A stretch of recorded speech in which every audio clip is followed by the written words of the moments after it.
नमस्कार मु तिलोत्तमा पृष्टि आपण मानक स्वागत करछि मो चैनल नारी अबला की दुर्बला नथी। आज हेउछि मार्च 8 तारिख आंतर्जातिक महिला दिवस। एही दिवस अवसर रे मु एति कहिबाकू चाहिबी महिला दिवस गोटे दिवस नुहे, यह महिला मानकर संघर्ष सफलता आउ अवदान को मने पकेबा पई एक अवसर। सारा जगतर मानव जातिर जन्मदात्री से दुहिता दुही कूलर हिता दुही कूलर हित साधन पे से सब बड़े वर्ती। से बापघर ठारू आरंभ कर शाशुघर पर्यंत झी रूपे भौणी रूपे बोहू रूपे भाउज रूपे आउ स्त्री रूपे समस्त दायित्व बुझी थाए।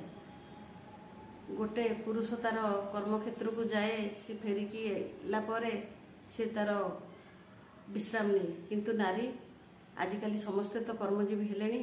गोटे नारी जिते कर्मक्षेत्र आसे सी आग देखे तार छुआ पिला कौन खाई कि ना, पाठ पढ़ुं कि ना, होमवर्क करुँच कि ना, रोषेईबास घरे है कि ना, शाशु शशुर स्वामी तार ठीक खाई कि ना, से सब बुझिकी सर्प शेष सी बिछना को जाए सर्वप्रथम से सका उठे।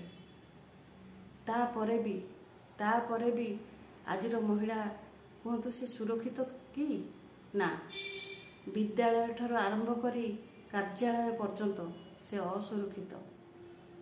आज भी अंधार इलाका रे नारी दिनर सूर्यालोक को अपेक्षा करी सकाळ हब किंतु सकाळ हेले कौन हो, प्रतिदिनिया घटना नारी निर्यातना गणदर्शन प्रेम प्रतारणा आउ छात्रिक आत्महत्या एसबुर कौन अंत नहीं। आमे कौन जा भोगुचे आमर आगामी पीढ़ी से भोगे।